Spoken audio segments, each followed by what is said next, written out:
ගෑලමට පමණයි බලාගෙන ඉන්න පිළිම බලන්න එපා. මම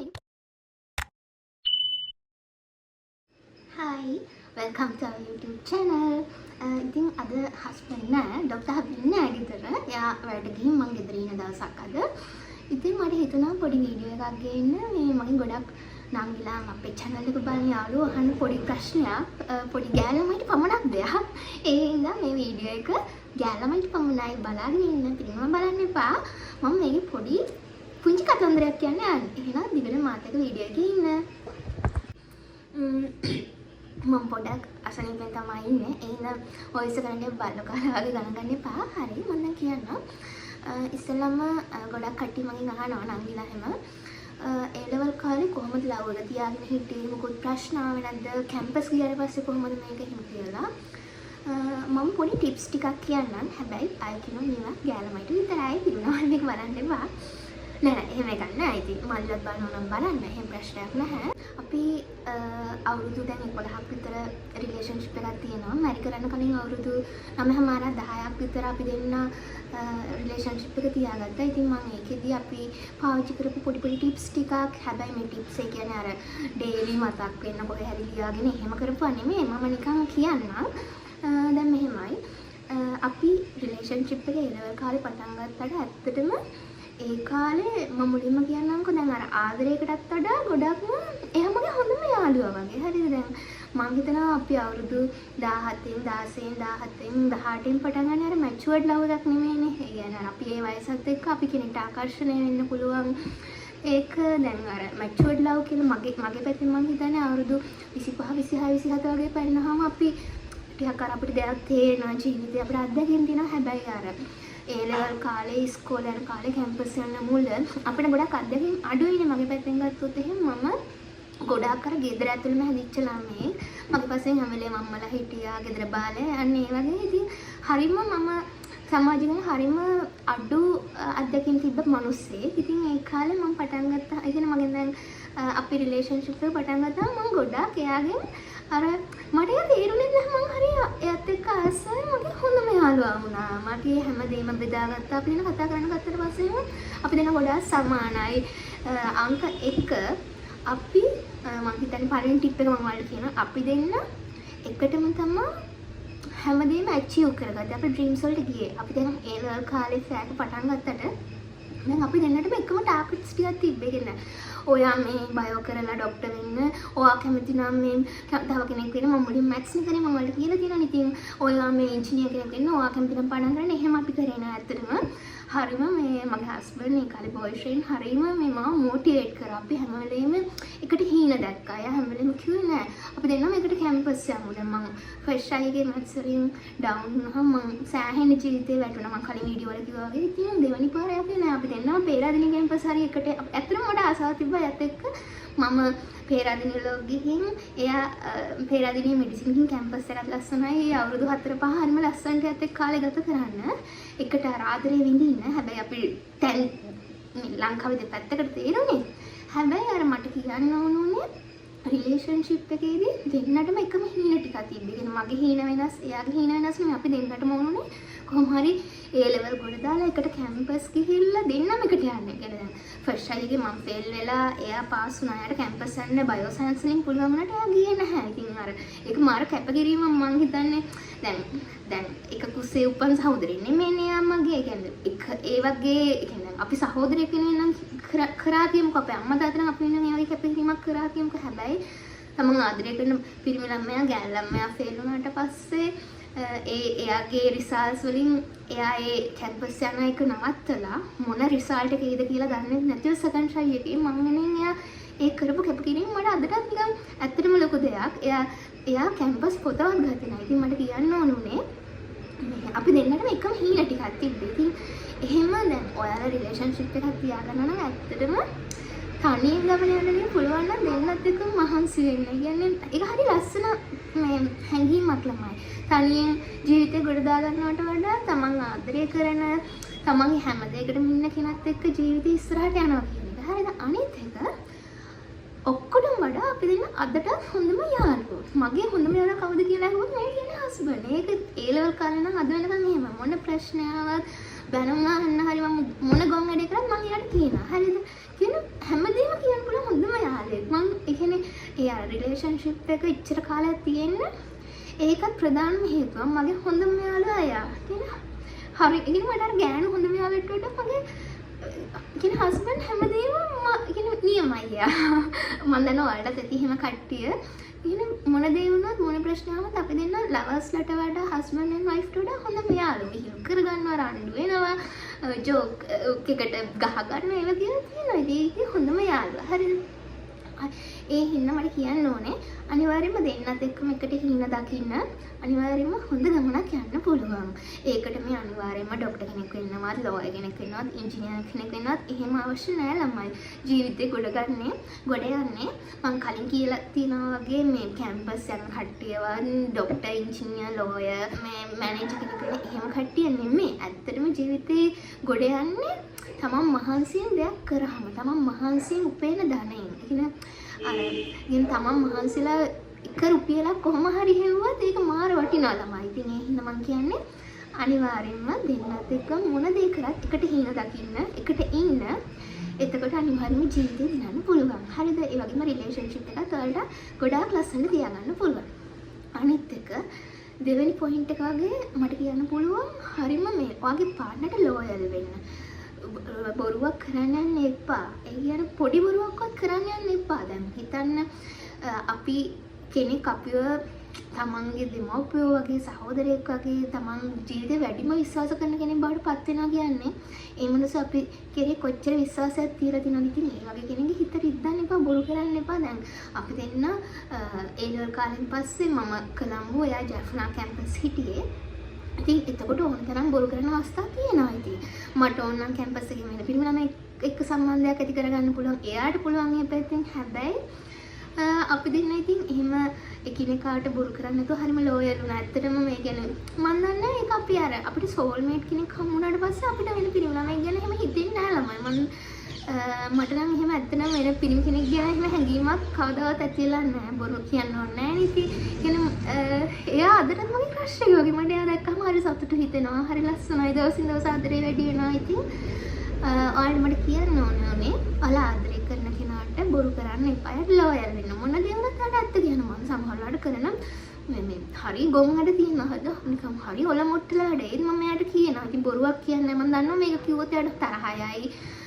ඉතින් මගේ තමා වැරද්ද එහෙම කියලා. හැබැයි මම කියනවා එතකොට එයාට හරි ආදරෙන් මම මොන ප්‍රශ්න දාගත්තත් ඒක එයා හරි ආදරෙන් විසඳනවා. මම දන්නවා මම මේ ලෝකෙ මොන දේ කරත් මම හස්බන්ඩ් කිව්වට පස්සේ එයාගේ උත්තරයක් තියෙනවා. මාව කාම් කරනවා. මොන දේ වුණත් එයාට ඇත්ත කියනවා ඔගේ පාර්ට්නර්ට. හරිද? අනිත් එක ළමයි කමියුනිකේෂන්. කමියුනිකේෂන් කියන්නේ අර හැම වෙලෙම කෝල් මැසේජ් කරගෙන ඒක නෙමෙයි. හරිද? දැන් ඒ ලෙවල් කාලේ අපි දෙන්නගේ සම්බන්ධය තිබ්බත් අපි එහෙම අර දැන් හිතන්නකො කවුරු හරි හිතයි මං කියන දේ වැරදියට අරගෙන මම මේකෙන් අදහස් කරනවා හැම වෙලෙම ෆෝන් එකෙන් මැසේජ් කරන්න ඕනේ, කෝල් කරන්න ඕනේ තමන්ගේ ආදරවන්තයාට. හරි ආදරවන්තියට හරි නෑ. ඒක නෙමෙයි. ඒ දැන් ඒ ලෙවල් කාලේ එහෙම අපි දවසම වැඩ කරලා අපි විනාඩි 30ක් විතර අපි කතා කරනවා. හරිද? ඇත්තට මේ පාඩම් කරන වෙලාවට අපි ෆෝන් අල්ලන්නේවත් නැහැ. එහෙම ඉතින් අර කැපකිරීම කරා. හැබැයි අනිවාර්යයෙන්ම දවසට පොඩි වෙලාවක් හරි කතා කරා. දවසේ විස්තර බෙදාගත්තා. කැම්පස් ගියාමත් එහෙමයි. කැම්පස් ගියාට පස්සේ ඒ වලට වඩා සෑහෙන වැඩ දෙන්නටම ආවා. විශේෂයෙන් ඊයාට මෙඩිසින් කරාම. ඉතින් එතකොට ඒත් අපි පොඩි වීඩියෝ කෝල් එකක් හරි අරගෙන දෙන්නත් කතා කරා. හැමදේම බෙදාගත්තා. අවුරුද්දට එකපාරක් විතර සමහර අවුරුද්දවල හම්බුනේ ලංකාවේ එකම රටේ ඉඳලා. ඒත් ඉතින් අපි දෙන්න ඉතින් හරි සතුටින් රිලේෂන්ෂිප් එක තියාගන්න කමියුනිකේෂන් ඇත්තටම වැදගත් වුණා. හැබැයි ওই WhatsApp වල මැසේජ් එක දිගට කෙරිලි ඒව නැහැ. කෝල් එකක් ගන්නවා. ඉතින් දවසට කොහොම හරි පැය භාගයක් ඉතින් යාළුවනේ තියාගත්තා. දැන් ගොඩාක් අමාරු එක්සෑම් එකක් දීලා වෙලාවක් ඇත්තෙම නැති වුණොත් එහෙම විනාඩි 10ක් හරි ඉතින් කතා කරනවා. මුණ බලන්න විනාඩි 5කට හරි කෝල් එකක් ගන්නවා. ඒ නිසා ඉතින් ඒකත් හොඳ හේතුවක් වුණා අපේ රිලේෂන්ෂිප් එක තියාගන්න.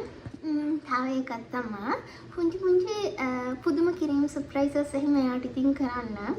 කියන්නේ දැන් ඒ වගේ දේවල් අපි කවුරුත් කැමති නෑ. අපි හිතනවා ගෑල්මයි විතරයි කැමති මල් හම් වෙනවට, එක එක ලස්සන පුදුම කිරීම හම් වෙනවට. එහෙම නෑ. පිරිමි ළමයාත් කැමති ඒවට.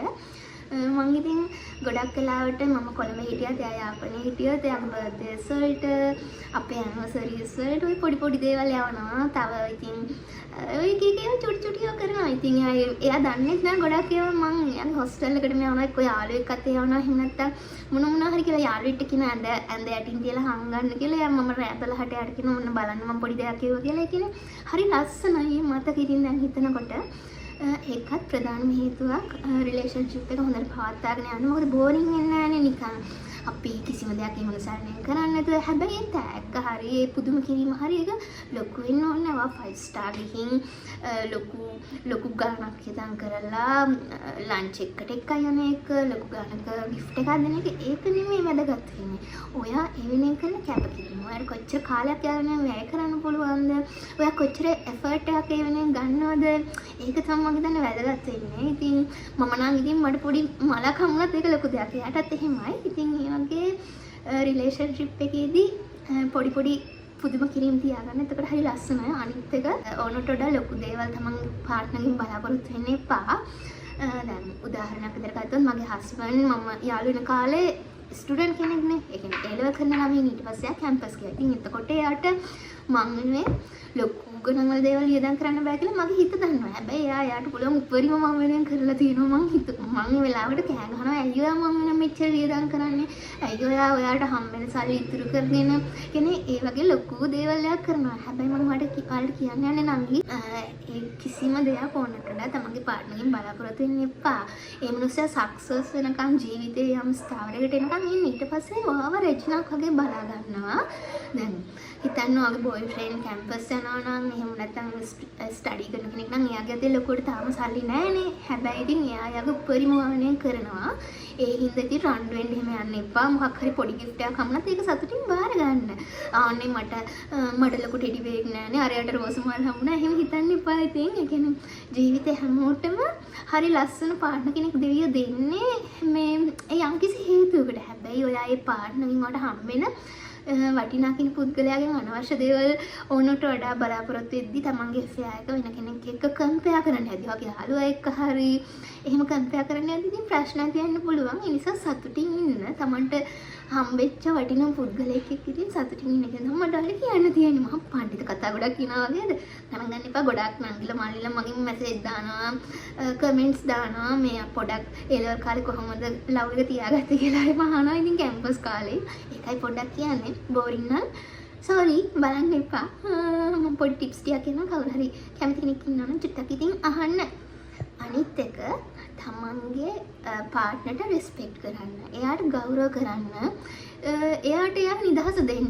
එයාට හැම වෙලෙම නීති දාලා එහෙම කරන්න යන්න එපා. දැන් අපේ කතාව ගත්තොත් එහෙම මම කොළඹ ඉන්නකොට එයා යාපනයේ ඉන්නකොට අපි හම්බෙන්නේ නැහනේ. එයා මාව දකින්න මම එයාව දකින්න. එයා මොනවද කරන්න කියලා මම දන්නේ. එයා කියන දේවල් එහෙම කියලා දැන් මම එයාට කිව්වොත් එහෙම ඔයා ගෑල්ලා මිදිහා බලන්නවත් එපා. ඔයා අර පාටියට යන්න එපා. ඔයා යාළුවොත් එක්ක මෙහි යන්න එපා. රෙහි යන්න එපා කියලා ඒක ඒ රිලේෂන්ෂිප් එකේ මනුස්සයට වදයක් වෙනානේ. අපි කෙනෙක්ට වුණොත් වඩා බාධාවල් දාදී අපි යම්කිසි ආදරයක් අපි කෙනෙක්ව හොයාගන්නේ අපේ නිදහස වෙනුවෙන් අපිට මේ මනුස්සයන් සැනසීමක් හම්බෙන්නේ. හැබැයි මේ මනුස්සය අපිට සැනසීම නැතුව ජීවිතේ හරි හිර කරන්න හැදුවොත් අපි නිකන් හිර කරලා මේ මනුස්සයන් නීති දාලා එහෙම කරන්න දුත් ඒක එපා වෙනවා. එතකොට රිලේෂන්ෂිප් එකේ ප්‍රශ්න එනවා, සැක කිරීම වෙනවා, විශ්වාසයන් ගොඩනගෙනවා. එහෙම කරන්න යන්න එපා.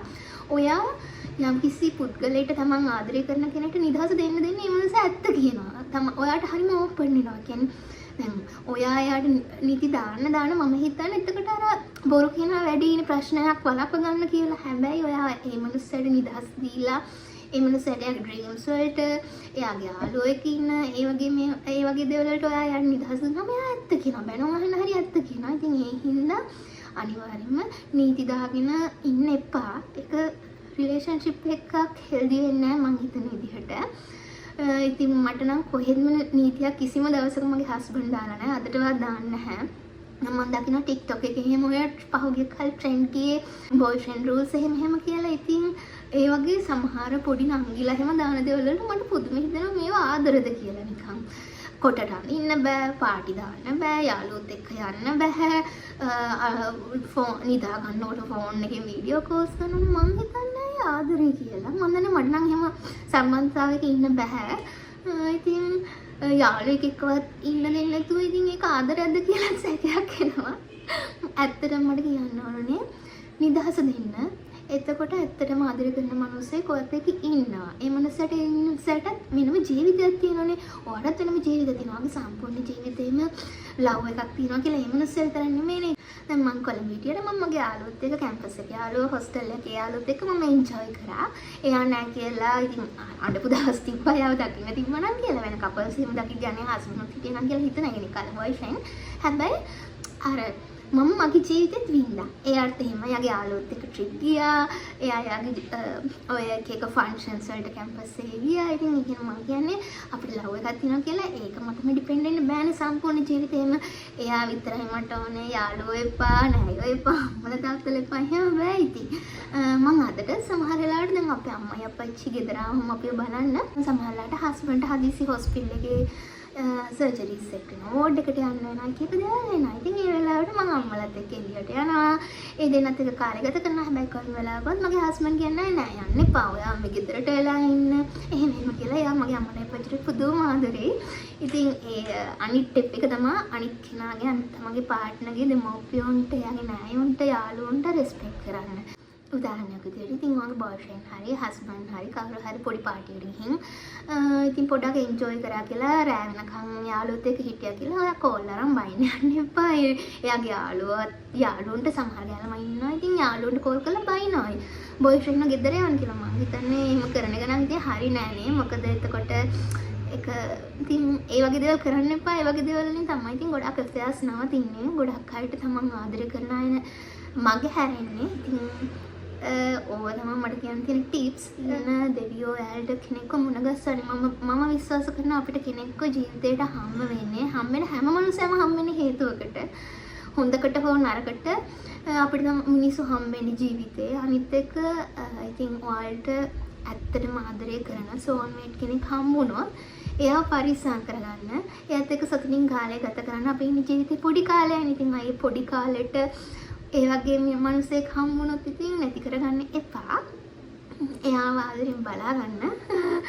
ඒ ලෙවල් කාලෙ ඉඳන් අද වෙනකම් මමයි හස්බන්ඩ්ුයි ආදර කතාව පරිස්සම් කරගත්තේ ඔහොම. තව දෙයක් මට ඔයාලට කියන්න ඕනේ පොඩි නංගිලාට. හිතන්න කෙනෙක් ඔයාව දාලා ගියොත් ඒ කෙනාට යන්න දෙන්න. ඉතින් අඬලා ඔයාගේ සම්පූර්ණ ජීවිතේම නැති කරගන්න යන්න එපා. මම දන්නා ඒක ගොඩක් රිදෙනවා. ඔයා ගොඩාක් ආදරය කරපු කෙනෙක් ආව දාලා ගියොත් හැබැයි දැන් අද තරුණ ළමයි ගොඩාක් ඉතින් ජීවිත නැති කරගන්නවා. එක එක වහබෝනවා එක එක දේවල් කරනවා. ඉතින් පොඩ්ඩක් ඒ වෙලාවට ඉමෝෂනල් වුණත් හිතන්න ඔයාව පොඩි කාලේ ඉඳන් දුක් මහන්සිලා හදපු අම්මයි තාත්තයි වෙනුවෙන්වත් ඒ වගේ මොළ තීරණ ගන්න යන්න එපා. හදවතින් නැතුව මොළෙන් තීරණ ගන්න. අමාරු වුණත් පොඩි කාලේ අය අල්ලන් ඉන්න. අනිත් එක ඉතින් ආදරේ විඳින්න ඒලවල් කාලේ කරන්න කියලා නෙමෙයි මේ කියන්නේ. හරි කෙනා ජීවිතේට ආවට පස්සේ ජීවිතේම ලස්සන වෙනවා. ජීවිතේම ගොඩ යනවා. ඒත් එක්ක සතුටින් ජීවිතේ ගත කරන්න පොඩි ටිප්ස් ටිකක් දුන්නා. මට අනේ මන්ද කියන්න තව දේවල් මතක් වෙනවා. දැන් ගොඩක් මීට වඩා වීඩියෝ එක බෝරින් වුණොත් එහෙම කට්ටිය මට බැලලා කමෙන්ට් දායි ලව් ගුරුද ඔයා නම් මනම් කියලා. හස්බන්ඩ් එක ඉක්මනට වීඩියෝ එකක් ගේන්නම්. අපේ ආදර කතාව එහෙම ගොඩක් නංගිලා මල්ලා අහලා තිබ්බා ආදර කතාවත් ඉක්මනට ගේන්නම්. අනිත් එක අපේ channel එකට දැන් අලුතින් යාළුවෝ ගොඩාක් එකතු වෙලා ඉන්නවා. ගොඩාක් ස්තුතියි. හරිම සතුටුයි ඔයාලගේ ආදරයට. ඔය කමෙන්ට්ස් ඔක්කොම අපි දෙන්න කියවනවා. සමහරවිට රිප්ලයි කරන්න බැරි වෙනවා. ඒ වුණාට හරිම අපි ආදරේ ඔයාලගේ ආදරයට ගොඩාක් ස්තුතියි ආපහු. එහෙනම් ඉක්මනට වීඩියෝ එකක් ගේන්න සතුටින් පරිස්සමින් ඉන්න. ආදරේ.